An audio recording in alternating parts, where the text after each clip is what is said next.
The Merriam-Webster Dictionary defines utopia as a place of ideal perfection, especially in laws, government, and social conditions.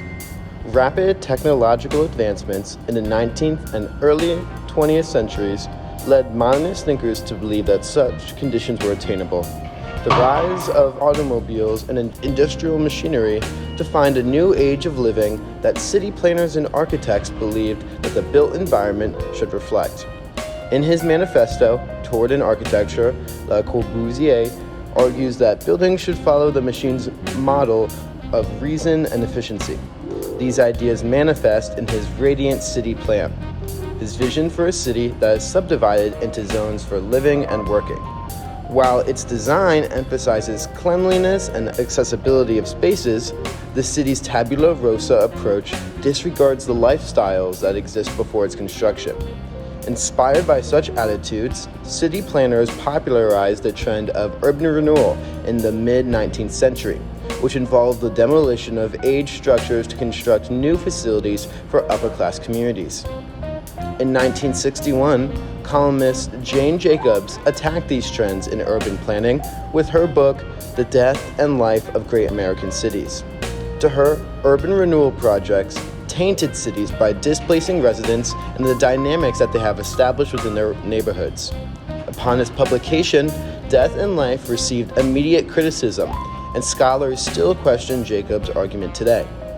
Although Jane Jacobs brings an empirical perspective to urban design that features a unique consideration for pre-existing populations, her view is limited in that it overlooks both the historical underpinnings of social processes and the necessity to rebuild obsolete spaces, thus hindering the improvement of quality of life for urban dwellers. Unlike many modernist urban planning proposals that champion overarching themes of hierarchy proposed solely by spatial organization, Jacobs offers comprehensive insights into the social dynamics that exist between residents of urban neighborhoods.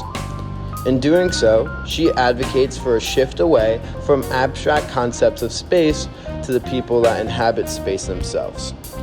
The first chapter of Death and Life, The Use of Sidewalk Safety, includes her ballot metaphor for the street she lives on. Each person who uses the streets, residents, school children, and shopkeepers, play a significant role in keeping others safe by maintaining a fixed routine of watching the street. Jacobs credits social phenomenon rather than spatial organization for creating a safe urban environment, as individuals are attracted to human activity. The demolition of communities disrupts such routines that ensure safety, forcing the people that uphold these routines out of their homes.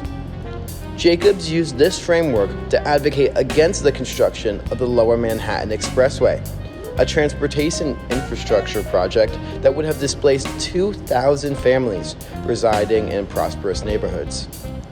Jacobs' observational approach to urban theory revealed effects that were much more realistic and immediate to citizens, especially when compared to the grandiose hypotheticals of modernism.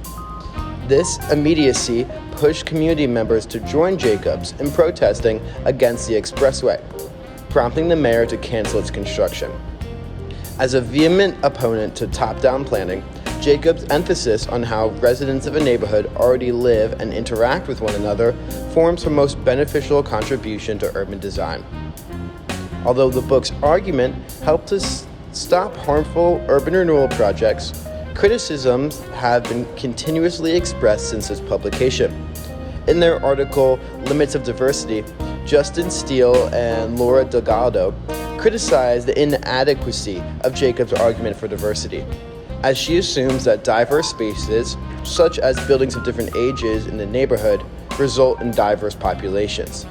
They write that she hardly mentions the systematic discrimination of housing lending at this time. Jacob contends Harlem for its lack of diversity in economic activity, writing that it, quote, never was a workable economy, vigorous residential district of a city, and it probably never will be, end quote. In this case, she overlooks factors that block access to economy, opportunity, and reinforces segregation. As seen in this map, Residents of the primarily black neighborhood of Harlem fell victim to redlining throughout the 1930s. Thus, Jacob fails to acknowledge that underperformance often results from institutionalized racial biases that engender unfair banking practices. In this manner, death and life is ineffective in solving one of our city's greatest problems, the underfunding of neighborhoods occupied by marginalized groups. Death and Life's call for diversity also dismisses a set of issues surrounding the obsolescence of older structures. In the chapter, The Need for Aged Buildings, Jacobs promotes the maintenance of such structures, claiming that high construction and overhead costs for newer buildings would make developments inaccessible to businesses that make an average profit. To her, urban renewal prevents economic growth. This claim, however, formed the basis for urban planning professor Arthur Rowe's fevered criticism of the book soon after its publication. Rowe brings up the fact that buildings often fall out of use when their contents change, writing that, quote, obsolescence becomes one of the factors underlining physical deterioration, end quote. In some cases, the defense of old buildings would result in abandoned spaces, as the building's original use may not suit changing demands. A skilled compromise between the ideas of Jacob and Rowe is Lino Bombardi's SESC Pompeia Center in São Paulo, Brazil. In the 1980s, the growth of democracy in post-industrial Brazil formed a demand for public spaces that would benefit communities. Bombardi sought to repurpose an abandoned glass factory, creating flourishing spaces for a community gathering. This project recognizes Brazil's industrial past while also looking forward to the country's prospects for social harmony produced by democracy. It shows that while the obsolescence of historical space requires redevelopment, large-scale urban renewal is not needed to construct functional spaces. Thus, Jacob's view is qualified. Entirely reconstructing buildings may be costly and inaccessible for everyday tenant, but dynamic conditions necessitate the repurposing of aged facilities, which may, but do not have to, involve urban renewal. The implications of this analysis apply to our urban centers today. The trend of urbanization persists, and cities must strategize to accommodate growing populations. Gentrification is one of today's most political issues. In order to profit from higher-class clientele, developers rebuild low-income areas for their lower property value, displacing low-income residents. Although the argument that Jacob provides in Death and Life opposes this process, it would not provide a full solution to the issue. Her failure to scrutinize systems of racial discrimination that result in low-income neighborhoods disregards how and why residents are displaced from their homes. Her defense of aged buildings would also result in land misuse, as useless, abandoned structures would remain standing. Our cities are nuanced and dynamic, as contexts surrounding the building environment constantly change.